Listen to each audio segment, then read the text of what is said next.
विगत 2 दिनों से अपन तत्व ज्ञान की चर्चा कर रहे हैं। जैन धर्म के मूलभूत सिद्धांत समझना क्यों आवश्यक है, तत्व निर्णय करना क्यों आवश्यक है, धर्म का क्या स्वरूप है, इन बातों पर अपन चर्चा कर रहे हैं। संसार में सुख क्यों नहीं है, मोक्ष मार्ग क्या है, सम्यक दर्शन क्या है, ये बहुत अनेक विषय अपन एक साथ चर्चा में ले रहे हैं, क्योंकि सब तरह के लोग बैठे हुए हैं। कुछ चर्चा अपन ने वीतरागता के संबंध में भी की थी। देखो भाई, ये जो तत्व ज्ञान है, ये जो वस्तु का स्वरूप है, ये जो जैन दर्शन है, ये कोई पंथ संप्रदाय नहीं है, कोई जाति विशेष का धर्म नहीं है, ये कोई दिगंबर श्वेतांबर का धर्म नहीं है। ये तो वास्तव में वस्तु का स्वरूप है। जैसे अग्नि चाहे मुसलमान के घर में हो, चाहे हिंदू के घर में हो, चाहे जैनी के घर में हो, अग्नि का तो स्वरूप अग्नि है। अग्नि का काम तो उष्णता है, स्वभाव उष्णता है, उसका काम जलाना है। पानी का अपना स्वभाव है, नमक का, चीनी का, सब वस्तुओं का अपना स्वभाव है। ऐसे ही मेरा भी एक अपना स्वभाव है। मैं भी एक वस्तु हूँ, मैं चैतन्य वस्तु हूँ, मैं चैतन्य तत्व हूँ। जैसे हर पदार्थ के अपने अपने स्वभाव हैं। नमक का स्वभाव खारापन है, चीनी का स्वभाव मीठापन है, पानी का स्वभाव शीतलता है।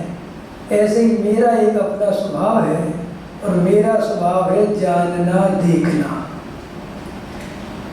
ज्ञाता दृष्टा। और ये जो जानना देखना मेरा स्वभाव है, तो ये मेरा ऐसा स्वभाव है जो त्रिकाल मुझसे कभी जुदा नहीं हो सकता, मुझसे कभी अलग नहीं हो सकता। और जो मुझसे अलग हो सकता है वो मेरा स्वभाव नहीं, वो मैं नहीं। अग्नि में से अगर उष्णता चली जाए तो उसे कोई अग्नि कहेगा? नमक में से अगर खारापन चला जाए तो उसे कोई नमक कहेगा? ऐसे ही जीव में से अगर जानना देखना चला जाए तो उसे जीव कोई कहेगा? नहीं कहेगा। तो मेरा जो मूल स्वभाव है वो तो है जानना और देखना। फिर जानने देखने के अलावा जो कुछ भी है, जानने देखने के अलावा जो कुछ भी है वो मेरा स्वरूप नहीं है, वो मैं नहीं हूँ, वो मेरे से भिन्न है। अब आप गहराई से जाके देखें कि मेरे से भिन्न जानने देखने के अलावा मेरे से क्या क्या चीज़ भिन्न भिन्न है। तो आप बताएं, आप में से किसी को ऐसी फीलिंग आती है क्या? क्या हाथ जानता है क्या ये? बोलो। देखो, जैसे आप वहाँ से हाथ को जान रहे हैं ना कि हिल रहा है, बिल्कुल ऐसे ही मैं भी इस हाथ को जान रहा हूँ कि हिल रहा है। ऐसा महसूस कर सकते हैं कि नहीं? कर सकते हैं ना? तो देखो कितना सरल है। ये हाथ आप भी देख रहे हैं कि ऐसा हिल रहा है, और मैं भी देख रहा हूँ हिल रहा है। जितना ये हाथ आपसे भिन्न है, उतना ही हाथ मेरे से भी भिन्न है। ये शरीर में नहीं हूं, क्योंकि ये आपको फील आता है कि शरीर जानता देखता नहीं है। शरीर को जानता देखता कोई और है, और जो जानता देखता है वो मैं हूं। और वो जानने देखने वाले को जब आप पहचानेंगे और उसे अपना स्वरूप मानेंगे, तो आपको मन में प्रश्न आएगा कि इसको मानने से, जानने से फायदा क्या होगा। अगर हम जानने वाले को अपना मानेंगे तो इससे फायदा क्या होगा? इससे फायदा ये होगा कि आप कभी दोबारा दुखी नहीं होंगे, क्योंकि हम दुखी जो हो रहे हैं, हमारे जो दुख का कारण ये है कि जो पदार्थ, जो वस्तु हमारी नहीं है, उसे हम अपना मान के बैठ जाते हैं, और वो कुछ काल में हमसे दूर हो जाती है, हमें छोड़ के चली जाती है, उसका वियोग हो जाता है या बदल जाती है, और फिर हम बैठ के दुखी होते हैं। हमारे दुख का कारण कुछ नहीं है। हमारे दुख का कारण सिर्फ ये है कि जो मेरी वास्तविक धरोहर है, जो मेरी वास्तविक वस्तु है, जो मेरा रियल स्वभाव है, मुझे उसकी पहचान नहीं है, और जो मेरा अपना नहीं है मैं उसे अपना मानता हूँ। इसके कारण ये सारा दुख चल रहा है। वर्तमान में सारी दुनिया में दुख बढ़ा ही चलता है, दुख बढ़ता ही चला जाता है, दुख बढ़ता ही चला जाता है। आपने देखा, पहले आदमी को ऐसा लगता है कि मेरे पास बहुत मकान, दुकान, दौलत, शोहरत होगी तो मैं बहुत सुखी हो जाऊंगा। हर आदमी के मन में कल्पना रहती है। लेकिन जब ये दौलत और शोहरत और एक मकान और दुकान ये सब कुछ हो जाता है, तब भी आदमी महसूस करता है कि मैं सुखी तो नहीं हुआ, लेकिन मैं पहले जितना सुखी था अब मैं उतना भी सुखी नहीं रहा। मैंने भी पीछे प्रवचन किया था, उसमें एक बात कही थी, बीडी जैसा, आप सुखी दिखना चाहते हो कि सुखी होना चाहते हो? सुखी होना चाहते हैं। फिर से सोच के बोलो। सुखी होना चाहते नहीं, आप सुखी होना चाहते हो, ये आपकी श्रद्धा है, सुनो मेरी बात। लेकिन आपका जो प्रयोग है, आपका जो पुरुषार्थ है, वो सुखी दिखने का है, सुखी होने का नहीं।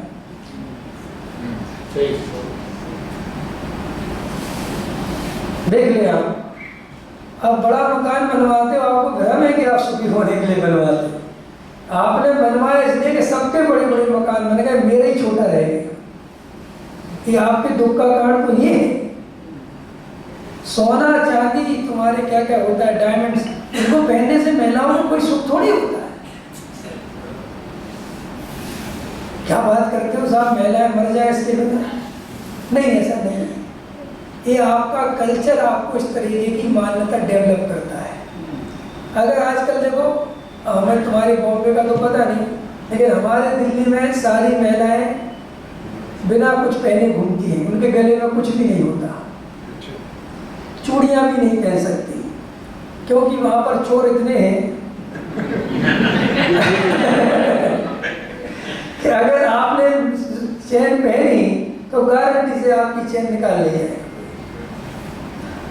तो वहां पर बड़े बड़े पैसे वालों की महिलाएं गले में कुछ भी नहीं पहनती और सिंपल एकदम घूमती हैं।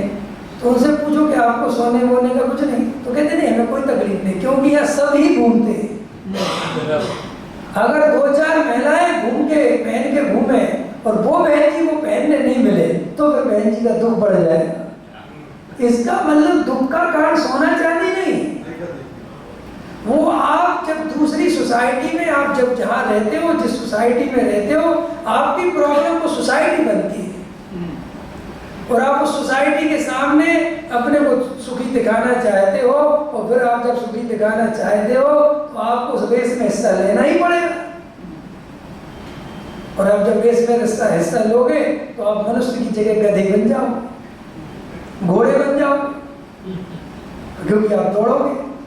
तो आप गहराई में देखेंगे, आप वास्तव में हम सुखी होना नहीं चाहते, हम सुखी दिखाना चाहते हैं। और मजेदार बात है, दुनिया में आपके दुख से किसी को कोई लेना देना नहीं समझ में आ रहा। देखो ये बात आप अच्छे समझते हैं कि अगर मुझे दुनिया को सुखी दिखाना है तो मेरे हंसने अकेले से काम नहीं चलेगा, मेरे मुस्कुराने से, मेरे खुश रहने से काम नहीं चलेगा, क्योंकि दुनिया आपके खुश रहने से आपको सुखी मानती है। नहीं समझ में आया। एक आदमी मेरे प्रवचन में आया, बहुत प्रसन्न चित्त होकर प्रवचन सुन रहा है, बहुत आनंद से सुन रहा है, और मुझे उसके बारे में कोई जानकारी नहीं है, तो मैं अभी तक उसे उतना सुखी नहीं माना, बस देख रहा हूँ अच्छा बहुत ध्यान से सुन। इतने में किसी ने कहा अरबपति है। आप समझ गए? मैंने अरबपति का टैग आया तो फिर मेरे दिमाग में आया कि ये कुछ है। और इतने में किसी ने कहा कि साहब इसकी परचूने की छोटी सी दुकान है। अच्छा आया समझ में? आप समझ गए? मतलब आप खुश दिखते हो, इससे दुनिया को कोई लेना देना नहीं है। अभी तुम्हारा मुकेश अंबानी यहाँ से बहुत दुखी निकले, बहुत दुखी, मुंह लटका हुआ है बेचारे का, टेंशन पे है, और यहाँ चौपाटी पे आके घूमने के लिए, और किसी ने कहा ये अंबानी है। अंबानी हाँ वही, अंबानी बोल हाँ वही, भैया इसके तो बहुत मजे। किसी ने कहा कहाँ मजे, बेचारे का मुंह लटका हुआ है। अरे कह रहा मुंह लटका रहा है उससे क्या मतलब है, अरबों का मालिक है ये। माने आपके मुंह लटकने की कोई कीमत नहीं है। आप समझिए, हमारा सोचने का नजरिया देखो, गरीब आदमी मर जाता है आदमी लोग है, लेकिन कोई करोड़पति मर जाता है तो लोग कहते हैं काय को मर गया यार, इतना पैसा था उसके बाद भी हत्या कर ली। माने आप गरीब आदमी हत्या कर ले तो चलेगा, लेकिन पैसे वाला हत्या कर ले तो आपको बड़ा दुख होता है। कभी फोटो चलती ना अखबार में, किसकी पत्नी मर गई और साथ में फोटो भी छपी, बताओ इतनी सुंदर थी और मर गई। मैंने आपको बहुत ज्यादा दुख हो रहा, सुंदर थी तो। मतलब कोई असुंदर आदमी मर जाए तो आपको कोई दुख नहीं। ये हमारे सोचने का एक नजरिया है। तो आप जब दुनिया को सुखी दिखाने की कोशिश करते हो तो 100% आप दुख से गुजरते हो और आप दुखी अंदर से रहते हो। और दुनिया जब आप करोड़पति मोटर बंगला बना लेते हो तो दुनिया आपको सुखी समझती है, चाहे आप कितना ही कहो। अमिताभ बच्चन यहाँ आके कहे कि भैया मैं बहुत दुखी हूँ, तुमको कह रहे सब कहने की बातें हैं। यहाँ आके बोल रहा है अंदर से तो बहुत मजे से करोड़पति आदमी है, क्योंकि सच बात है कि तुम्हें ये बात समझ में नहीं आई कि जब तुम्हारे पास 10 लाख रुपया नहीं था तब तुम भी सोचते थे कि 10 लाख रुपया हो जाए, बम्बई में एक घर हो जाए, तो इससे बड़ी बात नहीं हो सकती। जब आप आए होंगे कभी बम्बई, लेकिन आपने महसूस किया कि आपका घर भी बन गया, आप जो चाहते थे उसका बहुत कुछ आपके अनुसार काम हो भी गया, लेकिन आपके सुख में वृद्धि नहीं हुई। निरंतर आपकी आकुलता, बेचैनी, दुख, तकलीफ ही बढ़ी है। बोलो बीडी साहब, धंधा बड़ा हो गया, सब मजा आ गया? नहीं, धंधा बड़ा होने से भ्रम बढ़ता है, मजा तो नहीं आता। क्यों मजा क्यों नहीं आता? कि पहले तो शांति से बैठ के रोटी खा भी लेता था, अब तो वो रोटी भी नहीं खाई जाती। तो पहले हम डिसाइड करें, निर्णय करें कि आपको सुखी दिखाना है कि आपको सुखी होना है। बताइए, आज से नक्की करें, आपको सुखी होना है कि सुखी दिखाना है? सुखी होना है। तो आज से आप वो कपड़े पहनना जो आपको कंफर्टेबल हो। आप वो मत पहनना जिसमें आप स्मार्ट लगते हो। आप समझ रहे हैं मैं क्या कहना चाहता हूँ? आप समझ गए? आप वो आचरण करना जो आपको अच्छा लगता हो, आप वो आचरण मत करना जो समाज को अच्छा लगता हो। आप प्रवचन सुनना तो अपनी खुशी से, अपने कल्याण के लिए सुनना। आप फॉर्मेलिटी पूरी करने के लिए समाज के चक्कर में, पर्व के चक्कर में अब लग गए हैं, भैया पर्व तो सुनाओ, ऐसी मान्यता से बस सुनना। अपने जीवन को पूर्ण स्वतंत्रता देना, पंथ संप्रदाय से मुक्त होना, जो बात अच्छी लगे उसे स्वीकार करना, जो बात समझ में नहीं आए तो समझे बिना उसे स्वीकार नहीं करना। ये जैन धर्म की पहली शर्त है, अगर तुम सच्चे जैनी हो तो। हमारे यहाँ तो आचार्य कहते हैं हम भगवान को भी तब तक नमस्कार नहीं करते जब तक हमें भगवान समझ में ना आ जाए। जैनी जैसा आदमी मिलेगा तुम्हें? भाई साहब, हम जिस कुल के जैनी हम तो अपनी बता रहे हैं। हम लोग ऐसे जैनी हैं कि हम अपने भी मंदिर में जाएं तो पहले ढंग से भगवान को देखते हैं कि नमस्कार करना भी है कि नहीं। नहीं समझ में आया? जैसे हम कोई ऐसी जगह गए जहां हमें जानकारी नहीं है, पुराना मंदिर है, तो हम एकदम से नमस्कार नहीं करते, देखते हैं कि कहीं किसी भी प्रकार का प्रतिमा खंडित तो नहीं है, कोई और विकार तो नहीं है, नमस्कार करने योग्य है भी कि नहीं। माने हम तो महावीर को भी नमस्कार सोच समझ के करते हैं, अन्य देवी देवताओं को तो नमस्कार करने से रहे। समझ में आया कि नहीं आया? मतलब हमारे यहाँ तो आचार्य कहते हैं कि हे महाराज, हम आपको ये आपकी समोसण और विभूतियां और ये सब देवी देवता आपके पास खड़े हैं, हम इसलिए आपको नमस्कार नहीं कर सकते। ऐसा सब वैभव तो देवताओं के पास भी होता है। मैं तो आपको नमस्कार आपकी वीतरागता के लिए करता हूं। हमारे यहाँ सर्वज्ञता से पहले वीतरागता को रखा गया। पता है क्यों? बताओ कोई, सर्वज्ञता से पहले वीतरागता को क्यों रखा गया? वितराग होगा कोई सर्वज्ञ होगा। हाँ, जो वीतरागी होगा वो सर्वज्ञ होगा। एक बात और बताओ। हाँ, अरे भाई, इसलिए कि वीतरागता सुख का चिन्ह है, सर्वज्ञता सुख का चिन्ह नहीं है। आप सारे जगत को जानते हो, आप इसलिए सुखी नहीं हो। आप सारे जगत को जानते हुए भी राग द्वेष नहीं करते, आप इसलिए सुखी हो। वितरागी होगा वही सर्वज्ञ। हाँ, जो वीतरागी होगा वही सर्वज्ञ होगा। लेकिन हमारे लिए वीतरागता सर्वज्ञता से पहले क्यों है? क्योंकि वीतरागता ही सब कुछ है। हमारे भगवान सर्वज्ञ होने के लिए वीतरागी नहीं हुए। अब नहीं समझ में आया? हमारे भगवान सर्वज्ञ पद पाने के लिए वीतरागी नहीं हुए, वे तो अपने अंदर से वीतरागी हुए। जगत का स्वरूप समझा कि कोई किसी का करता धरता नहीं है, राग द्वेष करने की कोई जगह नहीं है, और अपने ज्ञाता दृष्टा स्वभाव में रम गए तो वो सर्वज्ञता साथ में आ गई। उनने कभी सर्वज्ञता की कामना नहीं करी। बताओ, ऐसे जैन दर्शन में हमने जन्म लेकर ऐसे जैन धर्म को पढ़कर समझकर जहां भगवान सर्वज्ञ होने की भी कामना नहीं करते, वहां हम करोड़पति बनने की कामना भगवान के सामने करते हो, तो हमसे बड़ा मूर्ख कौन है? महामिथ्या। आया समझ में कि नहीं?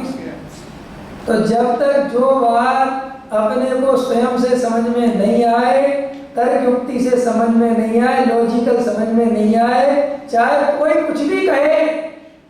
हमारे यहाँ कहा, शास्त्रों की बात भी बिना परीक्षा करे नहीं मानना। उपवास करना है तो क्यों करना है? कि हमें लॉजिकल समझाओ, हमें ये भ्रम मत डालो कि उपवास करने से पुण्य बनेगा, उपवास करने से तुम भगवान बनोगे। बेकार की बात मत करो। भोजन नहीं करने या करने से कोई भगवान नहीं बनता। अगर भोजन नहीं करने से भगवान बनते तो हम कब के भगवान बन गए होते। और वास्तव में उपवास करने का मतलब क्या है? आत्मा के समीप वास करना, इसका नाम उपवास है। नरक में भोजन है ही नहीं। हाँ, देखो, आज मैं किसके घर पे था ना, सोए था ना, कहाँ था? हाँ, आपके घर पे। तो इनने कहा इनके घर में बहुत उपवास करते हैं, तो उपवास का स्वरूप समझा रहे हैं। हम पता है उपवास जो है, ये जो भोजन वगैरह छोड़ना, ये एकासन करना, उपवास करना, ये सब करना, हम लोगों ने जैनियों ने ये चुन लिया, लेकिन हमने व्यापार करना नहीं छोड़ा उपवास के लिए। हम बड़े बदमाश वाले जैनी हैं, क्योंकि हम लोगों ने कहा रोटी के बिना कोई नहीं मरता।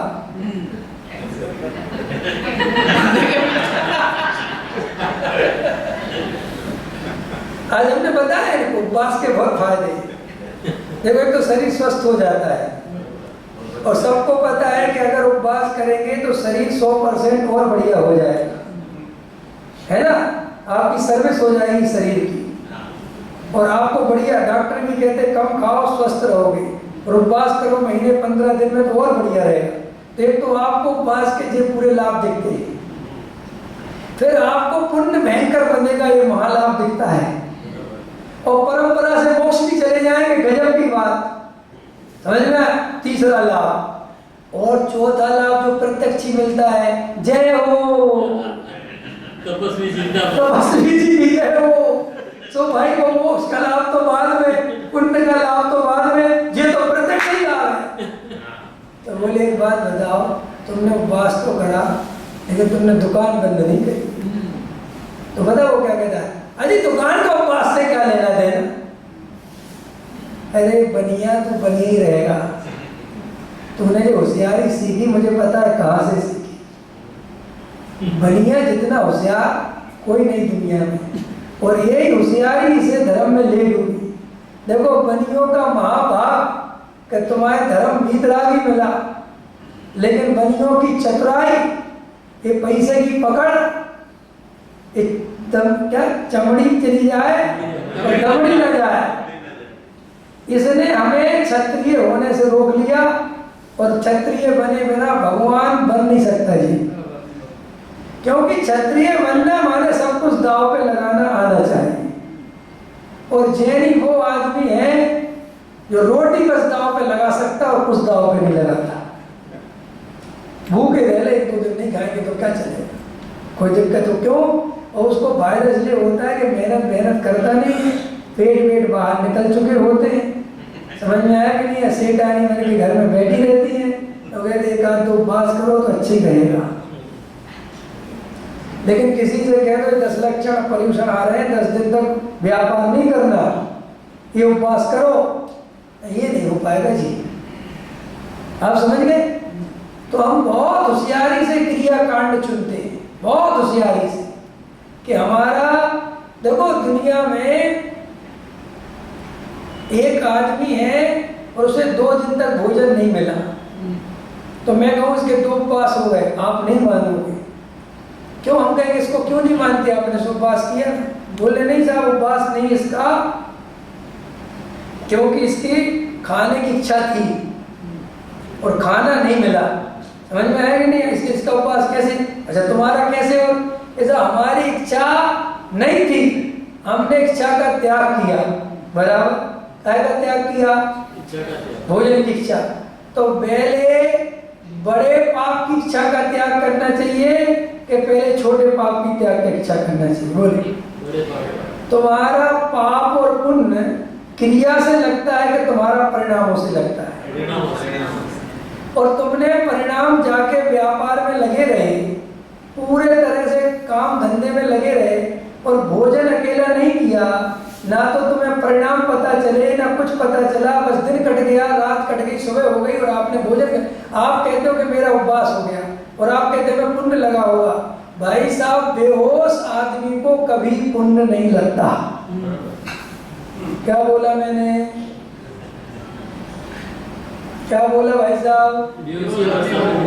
अजय को बताओ, मैं मंदिर जाऊं, ठीक है, और मंदिर में भगवान जी के सामने चरण भर निज रस को पीछे तन मिथ्यामल को धो देता, ऐसा बहुत बढ़िया स्वर में बोल रहा हूँ, लेकिन मेरे अंदर क्षण भर क्या होता है, निज रस क्या होता है, कौन मिथ्यामल होता है, मुझे कुछ पता ही नहीं है। और मैं तो अंदर ही अंदर दुकान चला रहा हूँ, मेरा फैक्ट्री खुली होगी कि नहीं, लड़का आया होगा कि नहीं, आज के 9:15 पे आया, 15 मिनट लेट आया, पैसे काटूंगा। चढ़े पर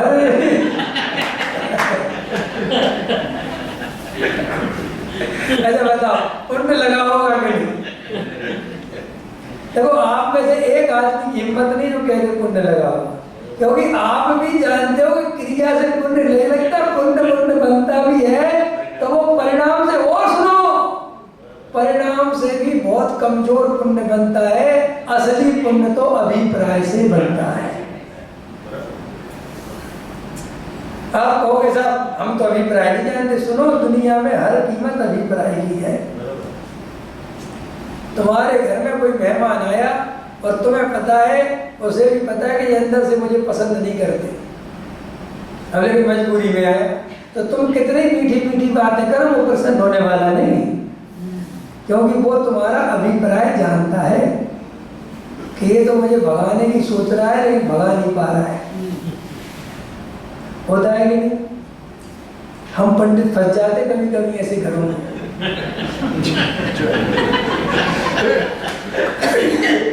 कि कैसे घरों में, क्या उसकी पत्नी हमारे प्रति कोई बहुमान नहीं है, उसके घर वालों को हमसे कोई लेना देना नहीं है, अब वो भोजन के लिए ले जा रहा है, अब हम समझ रहे सब। होता है कि नहीं? अब हम क्या करें, अब ये जो खाना पड़ेगा। होता है कि नहीं? तो देखो आपके अभिप्राय को अगर हम समझ जाते हैं तो आप समझ लो, आप कितनी भक्ति दिखाओ, आप कितनी कुछ दिखाओ, उसका कोई असर नहीं। तो सुनो, हमारे भगवान तो सर्वज्ञ हैं, वे तो हर किसी का अभिप्राय जानते हैं। इसलिए तुम महावीर के सामने अगर खोटा अभिप्राय लेके जाते हो, मैंने तेरे ही भरोसे पारस नाना बाबर में नैया डाल गई, तो हमारे डॉक्टर साहब कहते थे सही में डाल दी क्या? यहाँ साहब तो पक्की डूबेगी, सिर्फ डूबेगी वो, क्योंकि पारसनाथ नहीं आना खेलने में वाले। ऐसे ही तुम भगवान के दर्शन, मेरे घर में पैसा बढ़ जाए, मेरा काम चल जाए, ये हो जाए, वो हो जाए, ये जो कुछ भी अगर मान्यता पूर्वक तुम भगवान की भक्ति करते हो तो 1 रुपए का पुण्य नहीं बनता, उल्टा गृहीत मिथ्यात्व का महापाप का बंध होता है। सुनो सुनो, क्या है जैन दर्शन?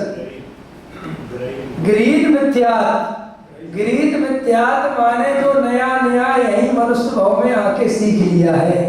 अगृहीत मिथ्यात्व जो अनादि काल से चला आ रहा है, और गृहीत मिथ्यात्व अगर तुम्हारे अंदर है तो तुम 3 काल में अगृहीत मिथ्यात्व का त्याग नहीं कर सकते।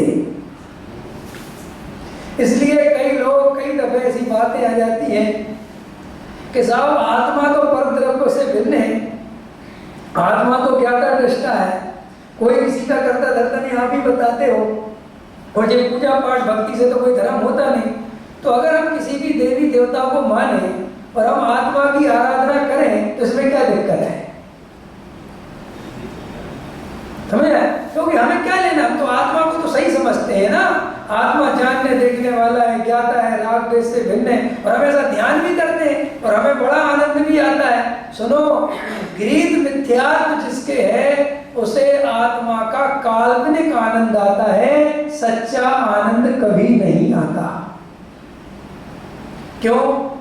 ये बात आप अच्छे समझ लें, थोड़ा इंपॉर्टेंट विषय चल रहा है, बहुत इंपॉर्टेंट बोल रहा हूं मैं। देखो जगत में क्या चल रहा है आजकल, ध्यान के नाम पर शांति का वेदन चल रहा है। ध्यान के नाम पर क्या चल रहा है? अपने मन को एकाग्र करो, आंख बंद करो, सारे जो विकल्प आ रहे हैं उनको जानो, देखो, तुम उनको जान देख सकते हो, उनको कुछ भी नहीं कर सकते। एकदम देखो, अंदर समुद्र है, अनंत शांति है, उसमें देखो आप अपने अपने आराध्य जिसको जो मानता है उसकी आप अंदर एक काल्पनिक प्रतिमा बनाओ कि बना ली, अब उसको ध्यान से देखो कि देख रहे हैं कि क्या दिख रहा है, बहुत अच्छा लग रहा है, और अच्छा फील करो, गुड फील, और फील, मस्त फील, बढ़िया फील, और वो करता चला जाता है। करता चला जाता है। भूल जाओ तुम्हारे माँ बाप हैं, भूल जाओ तुम्हारी पत्नी है, भूल जाओ तुम्हारा शरीर है। वो भूलता चला जाता है, भूलता चला जाता है, भूलता चला जाता है। वो कहता ओके सर, ओके सर, और आधा घंटा वो सब भूल भाल के कहता बहुत मजा आया, बहुत मजा आया मेरे को, गजब साहब गजब, तो बस यही आत्मा है, यही ध्यान है। अरे गजब साहब, गजब हो गया साहब, हम तो धर्म बहुत कठिन समझ रहे थे साहब, ये गजब हो गया साहब। और ऐसी शांति हमने कभी अनुभव नहीं करी कि वेरी गुड बच्चा, खुश रहे। अब अगले शिविर में आएगा, यहाँ 2000 की टिकट है, क्या ठीक है मेरा, अगले शिविर में आएगा 2000 की टिकट लगेगी, हाँ साहब देंगे ना। आप जो शांति का अनुभव कराते हो वो हमें कोई नहीं कराता। सुनो, ये दुनिया में जितनी शांति बेची जा रही है ये धंधा है, ये असली शांति नहीं है। बाबा रामदेव ने दुनिया को योगा सिखाया और खुद ने 5000 का व्यापार बनाया। समझ में? एक बार बाबा जहाज पे ले गया ध्यान कराने, समझ में आया? पता है आपको कि नहीं? और उसकी टिकट 2 लाख रुपए थी, और 2 लाख रुपए का योगा लोगों ने समुद्र के बीच में करा। 15 दिन तक मजा आ गया। लोग कह रहे ऐसा अनुभव हमने कभी नहीं किया। बेटा 20 समुद्रों में ऐसे अनुभव होगा। आप समझो, आप इस तरीके से दुनिया को भूल भाल के थोड़ी देर के लिए जो एक काल्पनिक शांति की कल्पना कर रहे हो, ये जैन दर्शन नहीं है। जैन दर्शन कहता है शांति वो है जो नरकों में भी भंग ना हो। शांति वो है जो शिविर में अकेली नहीं, शिविर से बाहर जाओ, घर में जाओ और पत्नी डंडा लेके खड़ी हो तो भी तुम्हारी शांति भंग ना हो। आइए जैन साहब, तो समझ लेना फिर सही सही काम है आप। और तुम्हारी शांति काल्पनिक है। जैसे ही बाहर आए, अरे पत्नी तो खा लेगी, आज तो बहुत लेट हो गया, तो वो शांति नहीं, वो सब काल्पनिक शांति है।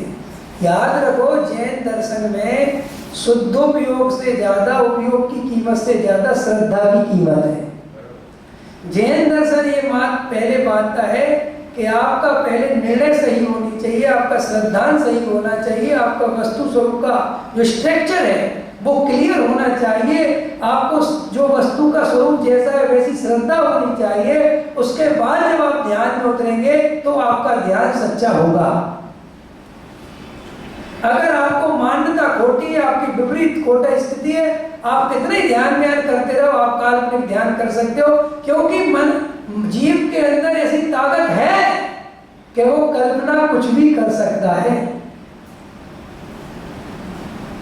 मैं आज कुंतु जी को समझा रहा था, कई लोग ऐसे ऐसे ध्यान वाले हैं, वो कहते हैं कि तुम्हें देखो अंदर आत्मा में हजारों सूर्य का प्रकाश है। आत्मा में कितने सूर्य का प्रकाश है? ऐसा अंदर भाई साहब ऐसी लाइट जलती है, आप ऐसा अनुभव कभी आपने किया ही नहीं होगा। और अंदर डूबो और देखो हजारों सूर्य आपको एक साथ दिखेंगे। तो आत्मा में ऐसी कल्पना करने की शक्ति है कि वो अंदर सूर्य देख सकता है, प्रकाश देख सकता है, और बाहर निकलकर कह सकता है कि मैंने आत्मा में प्रकाश देखा है। उसमें कोई बात थोड़ी, वो सब कल्पना लोग हैं। मैंने आज इनको समझाया था, इतना बड़ा एनिमेशन खड़ा हो गया, इतना बड़ा आपका AI स्ट्रक्चर खड़ा हो गया, जिसमें ऐसी ऐसी कल्पना हो रही है कि ट्रम्प मूंगफली बेच रहा है, मोदी जी जो है चाय की दुकान लगा के बैठे हैं, और कोई अनाड़ी आदमी हो तो वो वास्तव में समझ ले कि मोदी जी चाय बेचने लग गए। आया समझ में? ये सब एनिमेशन आ गया, गधे के ऊपर सींग लगा देते हैं, गधे के ऊपर मनुष्य का चेहरा लगा देते हैं, सब क्या है? ये कोई बाहर से नहीं आया, ये हमारे ज्ञान में सिस्टम है, दो पदार्थों को जोड़ के चित्र बनाने का। एक से एक नासिर कौन से हुसैन थे वो, समझे? पेंटिंग थी की है हो भाई साहब, करोड़ों में बिकती थी। अरे जो भी हुसैन थे, क्या लेना, समझ में आया? तुम समझ गए, बहुत है, आप समझ रहे ना?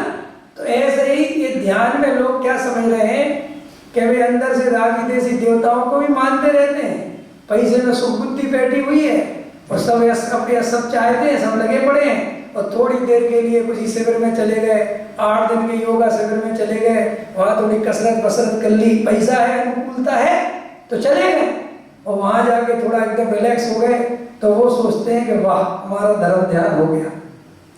वो कोई वास्तविक धर्म ध्यान नहीं है। सम्यक दृष्टि उसे कहते हैं जो नरकों जैसी प्रतिकूलता में भी शांति का वेदन, आनंद का वेदन करता है, उसका नाम सम्यक दृष्टि है। अनुकूलता में अनुकूलता का वेदन करे, ये तो सारी दुनिया ही करती है, इसमें क्या दम है। प्रतिकूलता में भी आत्मा की शांति का वेदन जिसे हो रहा हो, इसके अंदर निर्भरता हो, अकर्तृत्व हो, ज्ञान की दृष्टि हो, वो सच्चा सम्यक दृष्टि होता है। समझ में आ रहा कि नहीं आ रहा? तो अपने को पहले तत्व निर्णय सही करना है, अपने को वस्तु स्वरूप समझना है। देखो भाई, एक द्रव्य दूसरे द्रव्य का कर्ता धर्ता नहीं है। मैंने आपको शुरुआत करी थी कि मैं कौन हूँ, मेरा क्या स्वभाव है, वास्तव में उस तत्व को पहचानो, उसको अपना मानो, यही जैन धर्म का सार है। पंडित जी, इसलिए प्रतिकूलता में जाना चाहिए है? प्रतिकूलता में हमको अपने आप को लेके जाना चाहिए, या प्रतिकूलता आगे उसके हाउ वी कैन जज इट? हाँ, चले जाओ आप प्रतिकूलता। कैसे? आप चले जाओ, कल यार धूप निकलेगी, आप खड़े हो जाना धूप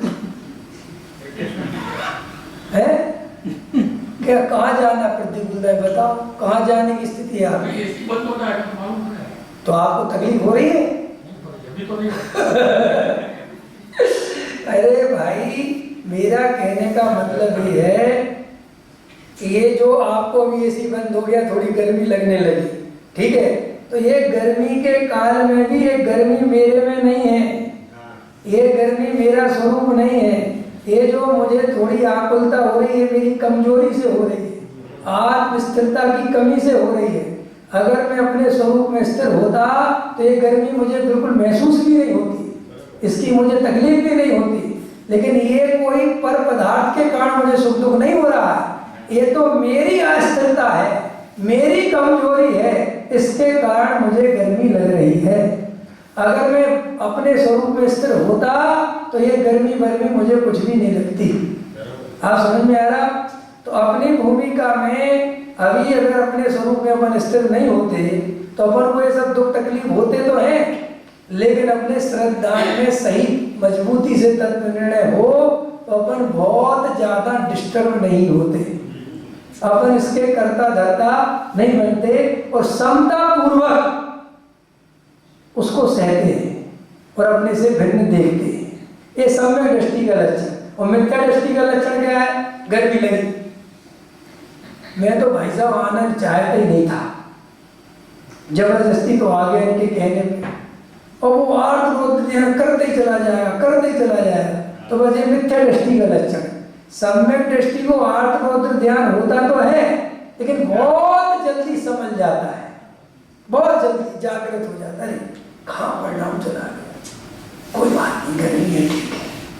गुस्सा आएगा सम्यक दृष्टि को, लेकिन बहुत जल्दी क्षमा उसकी वापस आ जाएगी। सम्यक दृष्टि को मान का भाव आएगा, लेकिन बहुत जल्दी मार्दवता मृदुता आ जाएगी, सरलता आ जाएगी। मिथ्या दृष्टि के साथ कसाय मल्टीप्लाई होती चली जाती है, और सम्यक दृष्टि भाग पल देके खत्म कर देता है। आया समझ में कि नहीं? तो ये तत्व ज्ञान, स्वाध्याय, ये वस्तु का स्वरूप हमें गहराई से समझना चाहिए,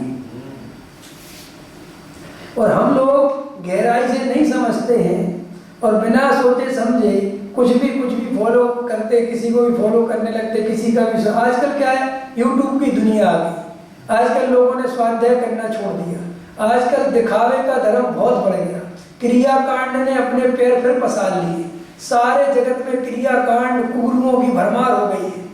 इतने हर कदम पे कुगुरु कुगुरु कुगुरु, क्रियाकांड, तंत्र मंत्र, ये करो वो करो, व्रत करो, बात करो, ये नियम वो नियम, सब इसी में लग गए, और जो बची खुची जिंदगी थी वो मोबाइल ने छीन ली।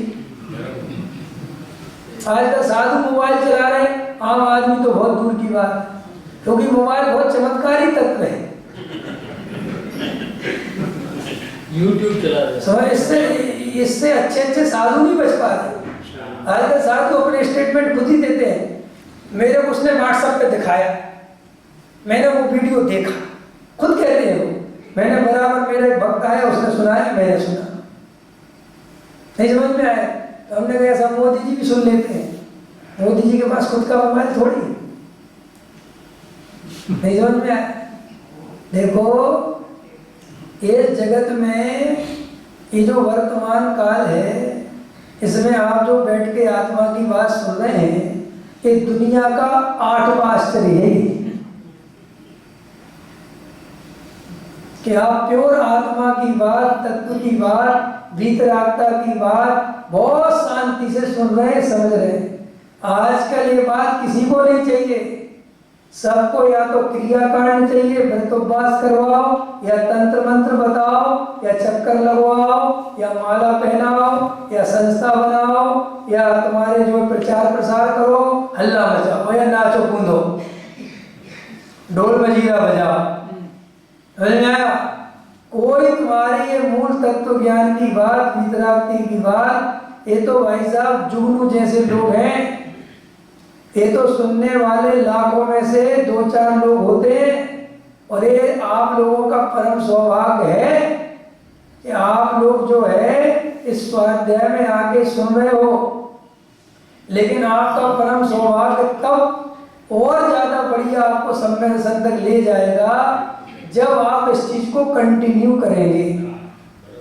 अगर आप 10 दिन 5 दिन के लिए ये चौपाटी पे बुला लेते हो, तो ये जो चौपाटी पे बुलाने वाले हैं, ये आपको इसलिए बुलाते हैं, इसलिए आप बुलाते हैं कि आपको सच्चे धर्म की रुचि हो जाए, आपको सच्चे धर्म का ज्ञान हो जाए, और आप स्वाध्याय करना सीख जाओ, आत्मा का स्वरूप समझना सीख जाओ, आप पंथ संप्रदाय से ऊपर उठ जाओ।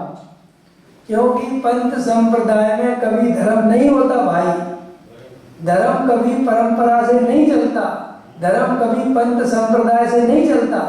धर्म अपने विवेक से, अपनी समझ से, अपने ज्ञान से, अपने निर्णय से चलता है।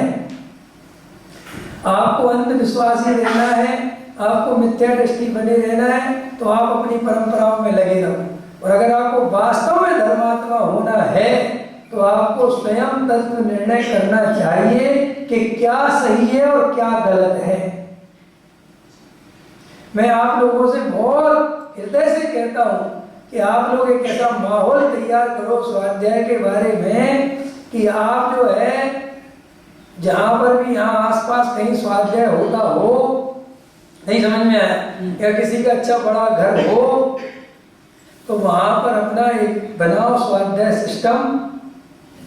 जरूरी नहीं है कि वहां पंडित जी आवे, 10-5 लोग आपस में बैठो, शास्त्र का वाचन करो, आपस में पढ़ो समझो। और आज तो विद्वानों की कोई कमी नहीं है, बुलाने वालों की कमी है, समझाने वालों की कमी नहीं है, समझने वालों की कमी है। एक समय था जब लोगों को समझाने वाला कोई नहीं था, और एक हमारे युग पुरुष कान्जी स्वामी का क्या ऐसा अवतार हुआ इस धरती पे कि आज समझने वालों की भले ही कमी हो, समझाने वालों की कमी नहीं है। इस आत्मा की बात करने वालों की कमी नहीं, सुनने वाले भले कम पड़ जाएं, सुनाने वाले, और ऐसे निरपेक्ष भाव से आप कहोगे पंडित जी हमें रात को 9 बजे सुनना है, तो आपको 9 बजे सुनाने आएंगे।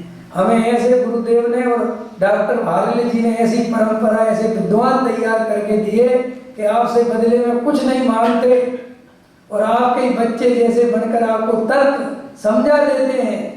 भाई साहब, आडंबर सर्वत्र पूज्यन्ते, मैं कुंतु भाई को कह रहा था, आडंबर सर्वत्र पूज्यन्ते। और हमारी सबसे बड़ी विशेषता ये है कि हमारे पास कोई आडंबर नहीं है, और हमारी सबसे बड़ी कमी ये है कि हमारे पास कोई आडंबर नहीं है। नहीं समझ में आ रहा? हमारे गुरुजी हमें सिखा के गए कि बेटा कभी भी किसी की श्रद्धा मत लूटना, कभी ठगिया मत बनना, कभी भी अपनी जैन दर्शन की विद्या को बेचना मत, कभी सेठियों की गुलामी मत करना, कभी किसी भी प्रकार से राग द्वेष नहीं करना। जब गद्दी पर बैठ जाओ और जब ये तत्व की बात सुनाओ तो इतनी ईमानदारी से सुनाना कि साक्षात गणधर भगवान सुना रहे हैं। जब इस गद्दी पे बैठ जाए तो हमारे लिए ना कोई सेठ है, ना कोई हमारा परिचित है, ना कोई अपरिचित है, हमारे लिए सब श्रोता है। और विद्वानों को मैं हमेशा कहता हूँ, तत्व सुनाने वालों को हमेशा कहता हूँ, संत साधुओं से भी कहता हूँ, हालांकि मेरी कहने की हिम्मत नहीं है, मैं साधुओं के लिए कुछ कहूँ ऐसी मेरी कहाँ हिम्मत है, फिर भी मैं एडवाइस देता हूँ कि अगर सच्चा साधु बन के रहना है तो हमेशा समाज से दूर रहो, समाज के कार्यक्रमों से दूर रहो। समाज में आप संचालक मत बनो, आप समाज में व्यवस्थापक मत बनो।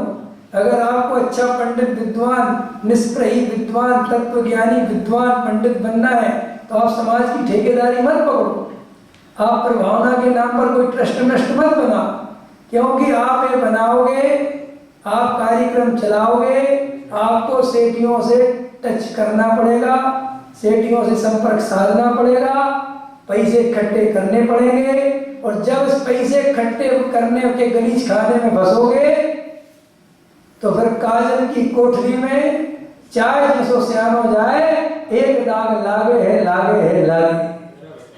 समझ में आया कि नहीं आया? तो हमें हमेशा विद्वानों से कहता हूं कि तुम प्रवचन करो, तर्क सुनाओ, लेकिन मैनेजमेंट मत करो। तुम प्रभावना के नाम पर मैनेजर मत बनो, क्योंकि अगर तुम मैनेजर बन गए तो तुम्हारे तत्व सुनाने की वो काम, वो ईमानदारी, वो सत्य कहने की ताकत खत्म हो जाएगी। बिल्कुल सही। क्योंकि अभी हमारे पास आईएएस जैन साहब बोल रहे थे कि आप ऐसा बताते हो, युगल बाबू जी की छवि दिखती है, गुरुदेव की छवि दिखती है। वास्तव में जो छवि आपको दिखती है मेरे अंदर, उसका मात्र एक कारण है कि मैं पूरी तरह, सब तरह से निरपेक्ष हूँ। मुझे किसी से कुछ भी लेना देना नहीं, मेरी कोई संस्था नहीं, मैं किसी संस्था का नहीं, मेरा कोई बाप नहीं, मैं किसी का बाप नहीं। समझ में आया कि नहीं आया? ना मैंने अपने शिष्य बनाने, ना मैंने गुरु जो थे मेरे सारे चले गए। समझ में आया कि नहीं आया? अब तो बस ये वीतरागता की बात सहज भाव से आप तक पहुंचा देनी है। मुझे इसके बदले आपसे कोई लेना देना नहीं है। आप मुझे द्वारा बुलाओ मत बुलाओ, मुझे कोई विकल्प नहीं है, सच बता रहा हूं मैं। तो इसलिए वो बात उतनी बढ़िया से बढ़िया आती है। अगर मुझे जरा सा राग आ जाए कि आज ये आईएएस जैन साहब आ गए, काम के आदमी है, बड़ी संस्थाओं से जुड़े हुए, इनसे थोड़ी दोस्ती बढ़ा लूं, बस मेरे काम से, फिर आईएएस जैन की तारीफ करने में मैं चालू हो जाऊंगा। फिर मैं ये नहीं कहूंगा ये सेठ, फिर ये भाषा नहीं आ सकती, फिर ये कड़काई नहीं आ सकती। हाँ, हे सेठ, बकरी के पेट में रहेगा भाई। ये वीतरागियों का मार्ग है। यहाँ छाती 56 इंच की नहीं चाहिए, 112 इंच की चाहिए। समझ में आया? 56 से काम नहीं चलता है। यहाँ क्षत्रिय बना चाहिए। यहाँ तुम्हारे लोग खिलाफ होंगे, उससे डरोगे तो सत्य नहीं सुना पाओगे। समझौता का नाम, समझौता करने का नाम धर्म है ही नहीं। सत्य में समझौता नहीं, और जहां समझौता होने लगे वहां सत्य रहता नहीं। हम यहाँ तुम्हें आपस में मिलाने नहीं आए हैं, हम यहाँ समझौता करने नहीं आए हैं, हम यहाँ सत्य सुनाने आए हैं। अब चाहे वो सत्य तुम्हें अच्छा लगे तो, और बुरा लगे तो। बुरा लगे तो अपने घर चले जाना और मैं अपने घर चला जाऊं। समझ में आया? और अगर अच्छा लगे तो सुनना, समझना, विचार करना, निर्णय करना, और अपने जीवन को आनंदमय, तत्व ज्ञान में बनाना, सम्यक दृष्टि बनना। और अगर मिथ्या दृष्टि बन के जीना हो तो जो कर रहे हो करते रहो, हम तो कुछ कहते नहीं। तो देखो भाई, विद्वान के लिए, साधुओं के लिए ये सामाजिक बंधनों से दूर रहना चाहिए, तभी अपन मूल तत्व ज्ञान की बात, वीतरागता की बात कर पाएंगे। भाई विद्वान भले ही गृहस्थ हो, भले ही उसकी गृहस्थी हो, ऐसा होने पर भी टोडामल जी साहब कहते हैं उसे अपनी आजीविका खुद करनी चाहिए, उसे स्वतंत्र आजीविका करनी चाहिए। क्यों कहते हैं? क्योंकि अगर विद्वान समाज के भरोसे रहेगा तो उसे कहीं ना कहीं समाज में वो दीनता का भाव, हीनता का भाव आएगा, दब के रहना पड़ेगा। और दूसरी बात बड़ा खतरनाक बोलता हूं मैं, अगर तुम्हारे करोड़पति बनने के सपने हैं तो तुम्हें भूलकर समाज के भरोसे नहीं रहना चाहिए। तुम्हें लग्जरी जिंदगी जीना है तो फिर मेहनत करनी चाहिए। डॉक्टर साहब हमेशा कहते थे कि विद्वान को अगर संसार के हसीन सपने आते हैं, उसे सेठियों का आनंद अच्छा लगता है, तो उसे विद्वान बनने की नहीं सोचना चाहिए। विद्वान मतलब जो रूखी सूखी रोटी खाएगा, जो छोटे से घर में रह जाएगा लेकिन कभी सेठिया के सामने हाथ नहीं फैलाएगा, गुलामी नहीं करेगा, तब वो तत्व सुना पाएगा। समझ में आया? और जो विद्वान सेठियों को खुश करने में लग गए, जो महाराज सेठियों को खुश करने में लग गए, वे महाराज नहीं रहे और वो विद्वान नहीं रहेंगे। आया समझ में? तो मूल तत्व समझने का ये अवसर अपने को महाभाग्य से मिला है। तो मैं आपको समझा रहा था कि तत्व ज्ञान में आपको निर्णय करना बहुत जरूरी है। अगर आप निर्णय नहीं करेंगे और आप कोई भी ध्यान करते हैं, कुछ भी करते हो और आप शांति का अनुभव करते हैं, वो जैन धर्म की सच्ची शांति नहीं है। आपको सही वस्तु स्वरूप का निर्णय आना चाहिए। आपके अंदर गृहीत मिथ्या का त्याग पूरी तरह होना चाहिए। अगर आप अपने पंथ संप्रदाय जाति बराबर का राग नहीं छोड़ पाते हो और आप कहते कि सब हमें पता तो है कि सच्चाई है, हमें पता तो है कि सच्चाई है, लेकिन सुनो, पता होने का मतलब ये नहीं है कि हम करते भी वो ही रहे और कहते भी रहे कि हमें पता तो है कि इसमें कोई दम नहीं है। दम नहीं है तो करते क्यों? आया समझ में कि नहीं? और मैंने सुबह कहा था कि कम से कम धर्म में तो आजादी रखो। धर्म तो अपना चुनाव स्वयं करेंगे, धर्म का चुनाव दूसरे के कहने से नहीं करेंगे, परंपरा का धर्म नहीं मानेंगे। हाँ, हमारा धर्म सच्चा होगा तो मानेंगे। जो सत्य की कसौटी पर खरा उतरेगा हम उस धर्म को मानेंगे। ठीक है? क्लियर हो गया? अब देखो आत्मानुभव की विधि, सम्यक दर्शन। तो अपन क्या विषय शुरुआत में लिया कि जो जानने देखने वाला ज्ञायक तत्व है, जो जानने देखने वाला आत्मा है, वो मैं हूँ और उसके अलावा मैं कुछ नहीं हूँ। तो मैंने आपको शरीर का उदाहरण दिया और आपको समझ में आया कि ये शरीर मैं नहीं हूँ। आया कि नहीं आया? अब आप कहोगे पंडित जी साहब, शरीर तो मैं नहीं हूँ, लेकिन आत्मा के अंदर जो मोह राग द्वेष के परिणाम उत्पन्न होते हैं वे तो आत्मा है कि नहीं? वे तो आत्मा के स्वभाव है कि नहीं? आत्मा उनका कर्ता भोक्ता है कि नहीं? बोलो। नहीं है? आत्मा अपने स्वभाव का कर्ता है, विभाव का कर्ता नहीं। क्योंकि विभाव रूप परिणामित कोई भी वस्तु करना नहीं चाहती। समझ में? विभाव रूप परिणामित हो जाता है। जैसे आप बीमार होना चाहते हो क्या? लेकिन फिर भी बीमारी आ जाती है। तो मैं आप लोगों से कहूं कि ये जो बीमारी आई है आपने कब मंगवाई, क्यों करी आपने बीमारी? आपको बीमार नहीं होना चाहिए, तो आप क्या कहते हो कि भाई साहब बीमार कौन होना चाहता है? मैं बीमार हो गया, समझ गए आप? और आप चिंता मत करो, 3 दिन में ये बीमारी ठीक हो जाएगी। कोई उस बीमारी को अपना स्वरूप तो नहीं मानता ना, अपना स्वभाव तो नहीं मानता ना। ऐसे ही आत्मा में जो माया राग द्वेष है वे आत्मा की बीमारी है, जो आत्मा के स्वभाव में प्रवेश नहीं करते, एक समय की पर्याय में रहते हैं, और आत्मा जब उन विभावों को अपने से भिन्न जान लेता है तो वे विभाव खत्म हो जाते हैं। ऐसा ही वस्तु का स्वरूप है।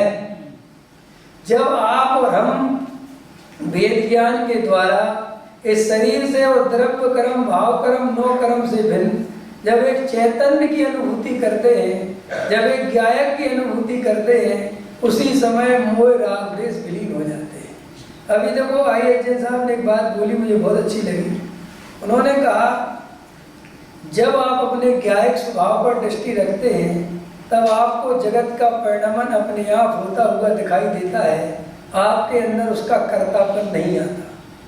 और जब आप अपने गायक भाव से दृष्टि हटाते हैं तो आपके अंदर कर्तव्य आता है। आया समझ में?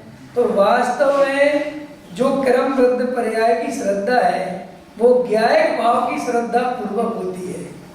जब अपन आत्म स्वभाव का श्रद्धान करते हैं, जब ये निर्णय करते हैं कि मैं ज्ञाता दृष्टा हूँ, तो गारंटी से आपको जगत का परिणमन स्वतंत्र दिखाई देता है। आप उसके कर्ता धर्ता नहीं है, ये अनुभव आता है। लेकिन आप जब ज्ञायक की दृष्टि नहीं करते और बाहर की दृष्टि करते हैं तो बाहर में निमित्त नैमित्तिक संबंध बहुत हैं, जिसके कारण अपने को लगता है कि काम करना तो पड़ेगा। ठीक है, क्लियर हो गया? चलो अब मैं अपनी बात यही रोक रहा हूँ। अब आप लोगों को प्रश्न पूछने थे ना, पूछो, प्रश्न पूछ लो।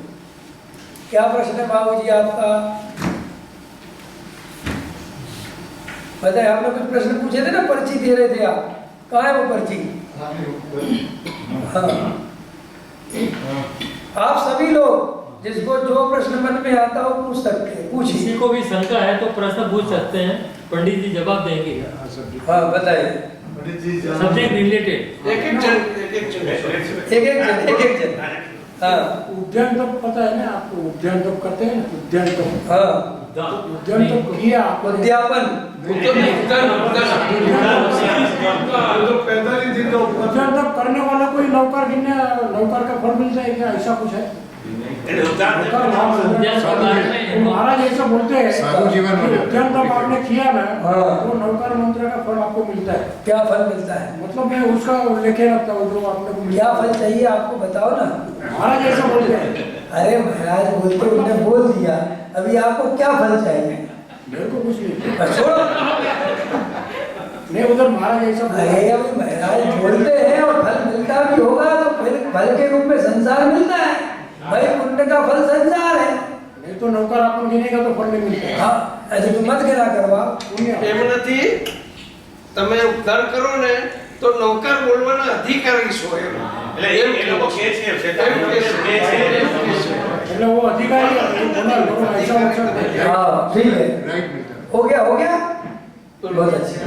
चलो और पूछो। देखो कैसे कैसे प्रश्न लोगों के मन में रहते हैं, इसको उत्तर हमें पता ही नहीं होते। उद्यान आपको मालूम ही नहीं क्या होता है। बोलो बोलो, हमारी वो परंपरा नहीं है ना।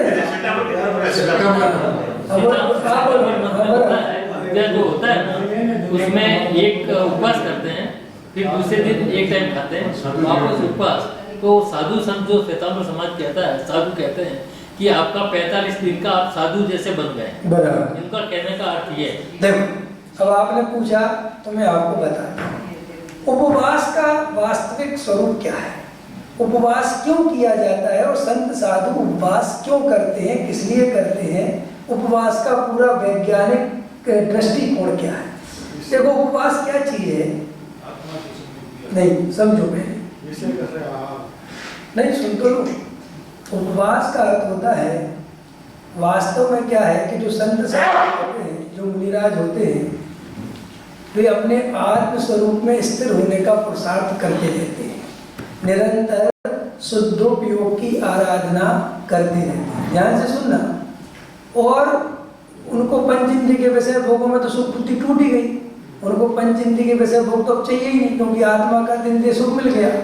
तो जब अतीन्द्रिय सुख मिलता है तो उनको क्या होता है कि जब आत्म स्वरूप की स्थिरता ज़्यादा बढ़ती है और उनका ध्यान बाहर नहीं आता, तो ध्यान जब बाहर नहीं आता, भोजन का विकल्प नहीं आता, तो फिर वो उस दिन भोजन का त्याग कर देते, भोजन करने नहीं जाते, उसका नाम है उपवास।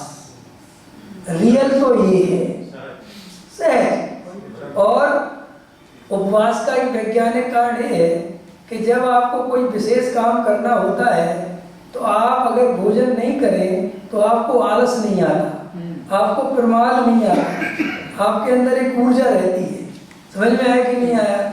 अब देखो, जैसे तुम्हारा अक्षय कुमार है, ये उपवास करता है बहुत, समझ में आया? इसका हर दिन का सिस्टम है, हर मंगल बुधवार को ये शाम को खाना छोड़ देता है। मैंने आज सुबह भोजन किया जैसे इसने, तो अब शाम का भी भोजन नहीं करेगा और कल भी भोजन नहीं करेगा, फिर परसों सीधा भोजन करेगा। तो ये स्वास्थ्य की दृष्टि से उपवास बहुत अच्छी चीज है। और मुनिराज वगैरह चूंकि स्वस्थ रहना उनका बहुत जरूरी है, क्योंकि वो बीमार वगैरह पड़ गए, उनकी तो कोई घर गृहस्थी है नहीं, उनने तो कोई व्यवस्था तो रखी नहीं, तो वो अपने शरीर को भी पूरी तरह प्रॉपर तरीके से, उनको आयुर्वेदिक का भी ज्ञान होता है और उनके अंदर इतनी साधना रहती है कि उनको अपने शरीर की अवस्थाएं गहराई से ख्याल में आती हैं कि कब भोजन इसे देना है और कब भोजन नहीं देना है। तो इसलिए वो उस हिसाब से उनकी जीवनचर्या सिस्टमेटिक बनती है। वो कोई बनाई नहीं गई है, वो एक साधक की ऐसी दशा होती है, ऐसा स्वरूप होता है, वो अपने आप ही आता है। जैसे कोई भी जीव जब आत्म साधना की ओर बढ़ता है, लोगों के मन में बहुत रहता है कि व्रत उपवास करने पड़ेंगे। भाई व्रत उपवास नहीं करेंगे तो व्रत उपवास कैसे हो जाएंगे? करने तो पड़ेंगे। लेकिन गलत मानता है। वास्तव में आपको आत्म साधना बढ़ानी है, और जब आपको आत्मा की साधना, आत्मा का आनंद इतना ज्यादा आने लगे कि आपको भोजन की याद ना आए, भोजन करने का विकल्प दुखरूप लगने लगे, भारी लगने लगे, क्लेश लगने लगे, तो अपने आप ही उपवास प्रारंभ हो जाता है। और उस गुण स्थान का नाम 5वां गुण स्थान है श्रावक का। और वो श्रावक का 5वां गुण स्थान सम्यक दर्शन प्राप्त किए बिना कभी नहीं होता। अब चूंकि दुनिया में प्रॉब्लम क्या है कि सम्यक दर्शन का तो पता नहीं है, आत्मस्वरूप तो पता नहीं है, अंतरात्मा, बहिरात्मा, परमात्मा क्या होता है, सम्यक दर्शन क्या होता है, वेद ज्ञान क्या होता है, आत्मानुभूति क्या होती है, ये तो कुछ पता है नहीं। लेकिन वो विरसशील संयम चूंकि जड़ की क्रिया है, शरीर की क्रिया है, तो वो नकल करना जल्दी सीख जाता है। जैसे अब एक बच्चा घर में है, तो वो देखता है कि मेरे पिताजी ने और मेरी माँ ने उपवास किया, तो वो देखता है कि कैसे किया, कि इनने खाना नहीं खाया, समझ में आया? तो बस वो कहता मम्मी कल से मैं भी करूंगा। और मम्मी को भी मजा आता है, बहुत अच्छी भावना है तेरी, बहुत अच्छी भावना है, कर। तो जब उसे इतनी तारीफ मिलती है, और जब भी कोई घर में आता, मारो छोकरो, मारो ढीकरो, उपवास करो छो, क्या बोलते तुम्हारी भाषा? ओ मम्मी का मजे आते हैं, सब तारीफ करते हैं, वो कहते बहुत अच्छा बच्चा, बहुत अच्छा। वो ही संस्कार उसके डेवलप होते जाते हैं। फिर उस बच्चे को ये और पढ़ा दिया जाता है कि तुम्हें बहुत पुण्य लगेगा, बहुत पुण्य लगेगा, बहुत पुण्य लगेगा, तो और वो पुण्य के पीछे पड़ जाता है। अगर बच्चा छोटा हो तो कहता पापा ये पुण्य क्या होता है? तो कहता बेटा पुण्य माने माल, पुण्य माने अच्छी बढ़िया बढ़िया चीजें मिलेंगी। पढ़ने लिखने वाला बच्चा हो तो कहता अच्छे नंबरों से पास होगा तू, और अगर थोड़ा शादी के लायक हो तो कहते अच्छी बाइक मिलेगी तुझे, सुंदर, तो और कर दूंगा, उसमें क्या जा रहा है? आप समझिए ना? तो वो अंदर ही उपवास आदि जो है अज्ञानता में जीव करने लगता है, ठीक। और फिर वो एक आपकी परंपरा बनती चली जाती है। फिर आपको और चांदी की कटोरी और ये और वो और जुलूस और मजा आता है। सच बात बताऊं, एक बार मैं पिछले साल इंदौर में, पिछले साल इंदौर में प्रवचन करने गया, रामचंद्र नगर में। तो मेरा प्रवचन हुआ, कुछ व्रत उपवास वगैरह से कुछ हुई चर्चा। तो एक भाई आया मेरे पास और उसकी आंखों में आंसू आए, कहने लगा पंडित जी साहब आपने आंखें खोल दी। मैंने कहा क्यों, क्या हुआ भैया? बोला मैं 10 साल से उपवास कर रहा हूँ और ये पूरे करता हूँ। तो मैंने कहा मैंने क्या आंखें खोल दी? बोले आपको पता नहीं मैं कैसा उपवास करता हूँ। मैंने कहा कैसा करता है? बोले मैं उपवास करता हूँ तो फिल्म के 3 शो देखता हूँ। एक हाउस ने और बोला 3 शो में कब टाइम निकल जाता है और बाहर निकलता हूँ तो रात हो जाती है, मैं कहता जाके सो जाऊंगा उपवास।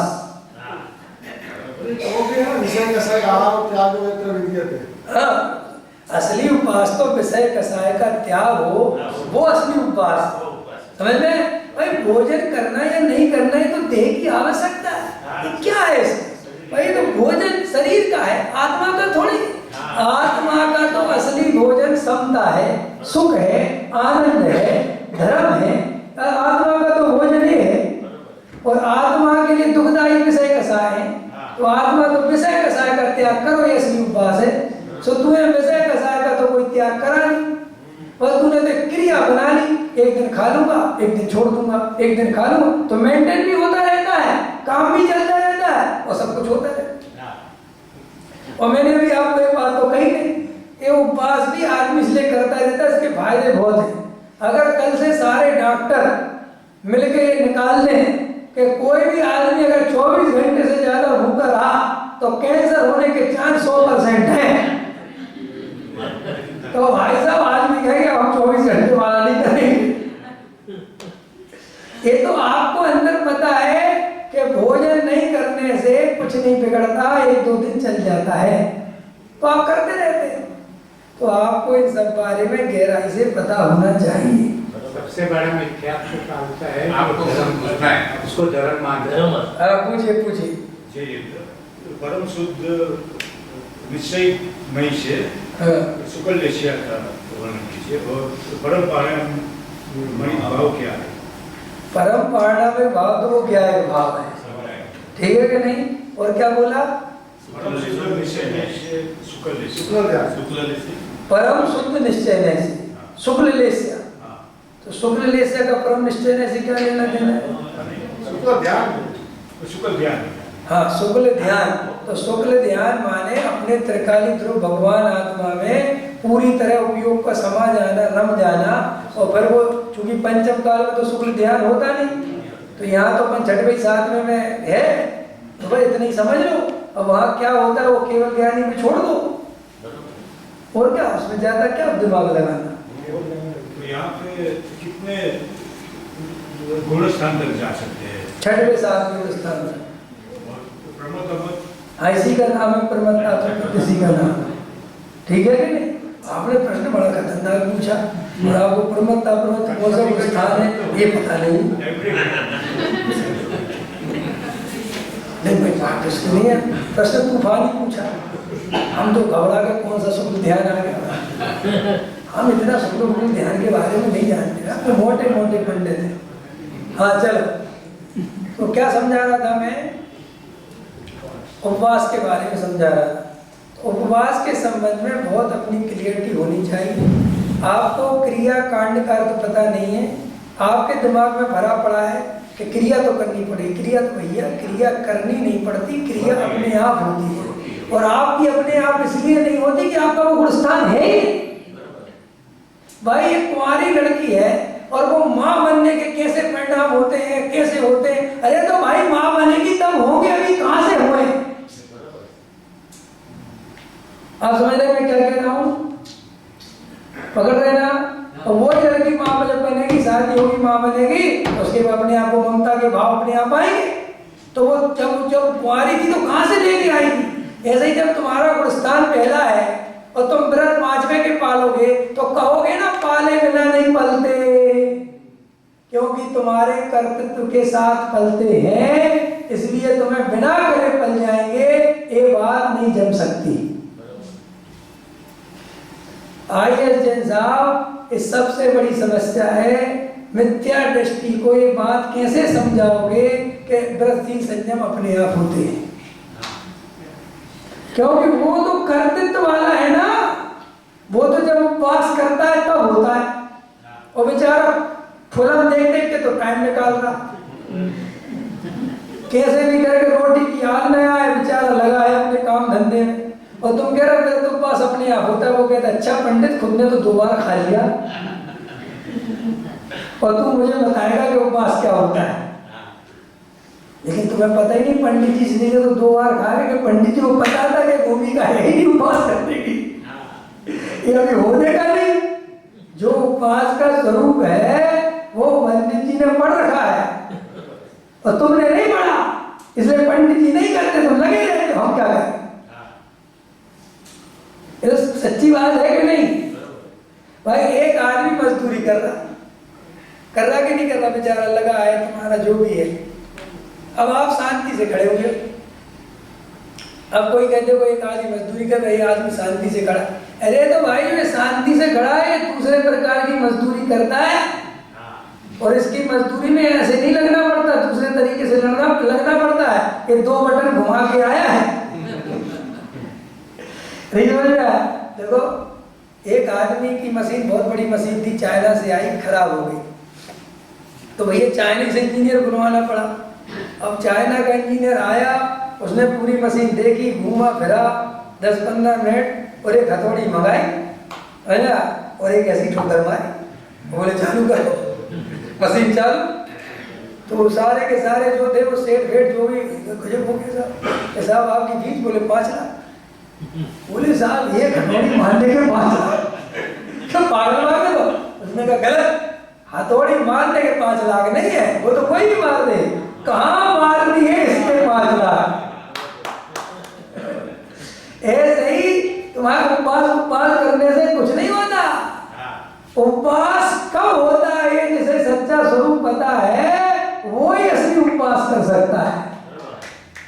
सर छोटे छोटे बच्चे लोग आजकल हमारे में बहुत करते हैं, 8 उपवास, 10 उपवास, 15 उपवास, तो आप जस्टिफाई करते हो उसको?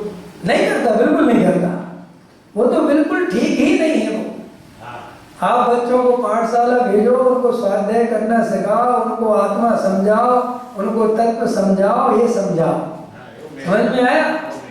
उनको बचाना है तो बाजार की चीजों से बचाओ, पिज्जा बर्गर से बचाओ, चाउमीन से बचाओ, और उल्टी सीधी चीजें चलती हैं होटलों पे खिलाने से बचाओ। ये आसन सिखाओ, उपवास वाला आसन बाद में सिखा लेना, और वो सिखाया नहीं जाता, वो तो बहुत आगे की चीज है, वो अभी निचली भूमिका में नहीं होता।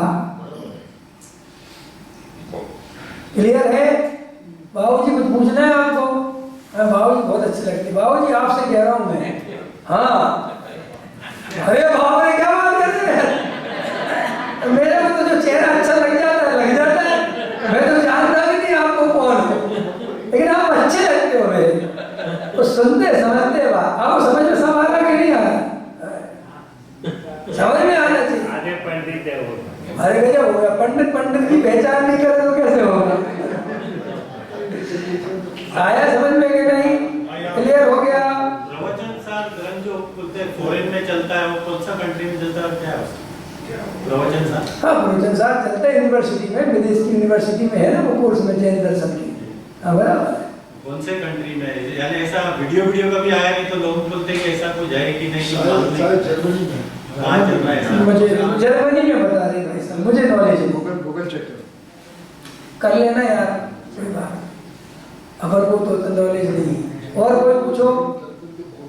सर कभी मुसाफरी में श्वेतांबर मंदिर नजदीक में मिल जाए, और ऐसे तो हम दिगंबर में आस्था रखते हैं, और वहाँ भगवान को श्रृंगारते हैं और प्रकार का श्रृंगार करते हैं, तो वहाँ जाके नमन करे तो ये मिथ्यात्व ही होगा?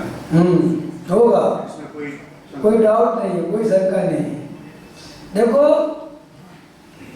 बात इतनी सी है, आप अच्छे समझ लें, पंथ संप्रदाय में धर्म नहीं है, लेकिन पंथ संप्रदाय की मान्यता रखोगे तो भी धर्म नहीं होगा। हाँ, पुण्य की तो दुकान हमारी बंद है, हमने तो पुण्य पे ताला लगा दिया। हमारे पास वो कभी नहीं आवे जिनको पुण्य चाहिए, हमारे पास तो वे व्यक्ति आवे जिन्हें धर्म चाहिए। समझ में? हमारे पास पुण्य की ठेकेदारी बिल्कुल नहीं, और हमें पुण्य में कोई रस नहीं है। विवेक कुमार इस जगह बोल के रहा है, पुण्य बनता हो तो बने, नहीं बनता मुझे पुण्य चाहिए नहीं, अभी तो मेरा आत्मा ही सब कुछ है, और हम तो मोक्ष से नीचे कुछ भी नहीं चाहेंगे। वो भी ये जानते हुए चाहेंगे कि ये चाहना बेकार है, क्योंकि वो भूमि का है तो कुछ ना कुछ तो राग आता है, तो वो मोक्ष मार्ग का ही राग आता है, पुण्य का राग तो अब बिल्कुल नहीं आता।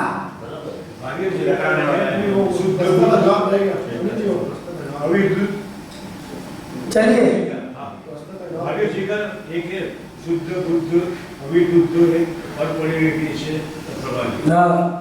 डेफिनेशन है भाई, शुद्ध हूँ, बुद्ध हूँ और अविरुद्ध हूँ।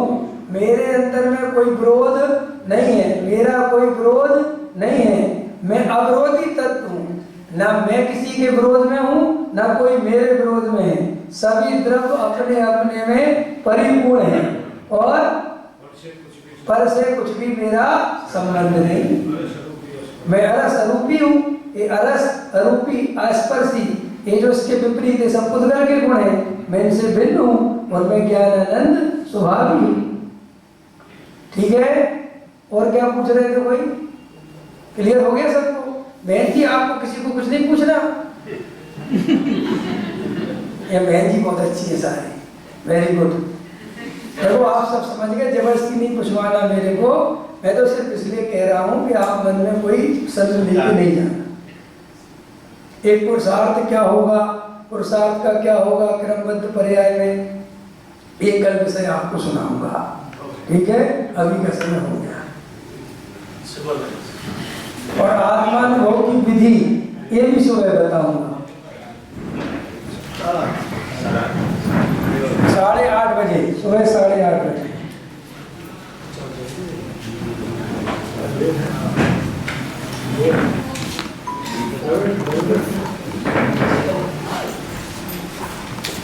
हे भगवान, હું બહુ ભૂલી ગયો। મેં તમારા અમૂલ્ય વચનનું લક્ષ્મણ લીધા નહીં, તમારા કહેલા અનુપમ તત્વોનો વિચાર કર્યો નહીં, તમારા પ્રેરિત કરેલા ઉત્તમ શીલને મેં શીલ્યું નહીં, તમારા કહેલા દયા, શાંતિ, ક્ષમા અને પવિત્રતા મેં ઓળખ્યા નહીં। હે ભગવાન, હું ભૂલ્યો, વાખર્યો, રજલ્યો અને અનંત સંસારની વિટંબણામાં પડ્યો છું। હું પાપી છું, હું મદોન્મત્ત અને કર્મવૃત્તિ કરીને મલિન છું। હે પરમાત્મા, તમારા કહેલા તત્વ વિના મારો મોક્ષ નથી। હું નિરંતર પ્રપંચમાં પડ્યો છું, અજ્ઞાનથી અંધ થયો છું, મારામાં વિવેક શક્તિ નથી। હું મૂળ છું, નિરાશ્રિત છું, અનાથ છું। નિરાગી પરમાત્મા, હું હવે તમારા ધર્મનું, તમારા મુનિનું શરણ કરું છું। મારા અપરાધો સહિતથી હું તે સર્વ પાપોથી મુક્ત થઉં, એ જ મારી અભિલાષા છે। આગળ કરેલા પાપોનો હું હવે પશ્ચાતાપ કરું છું। જેમ જેમ સૂક્ષ્મ વિચારોથી ઊંડો ઉતરતો જઉં છું, તેમ તેમ તમારા તત્વના ચમત્કારો મારા સ્વરૂપનો પ્રકાશ કરે છે। તમે નિરાગી, નિર્વિકારી, સચ્ચિદાનંદ સ્વરૂપ, સહજાનંદી, અનંત જ્ઞાની, અનંતદર્શી અને ત્રૈલોક્ય પ્રકાશક છો। હું માત્ર મારા હિતને અર્થે તમારી સાક્ષીએ ક્ષમા ચાહું છું। તમારા કહેલા તત્વમાં એક પળ પણ શંકા ન થાય। તમારા કહેલા રસ્તામાં અહોરાત્ર હું રહું, એ જ મારી આકાંક્ષા નિવૃત્તિ થાઓ। હે સર્વજ્ઞ ભગવાન, તમને વિશે શું કહું? તમારાથી કશું જાણ્યું નથી, માત્ર પશ્ચાતાપથી કર્મજન્ય પાપની ક્ષમા ઈચ્છું છું। ઓમ શાંતિ શાંતિ શાંતિ। 9 બાર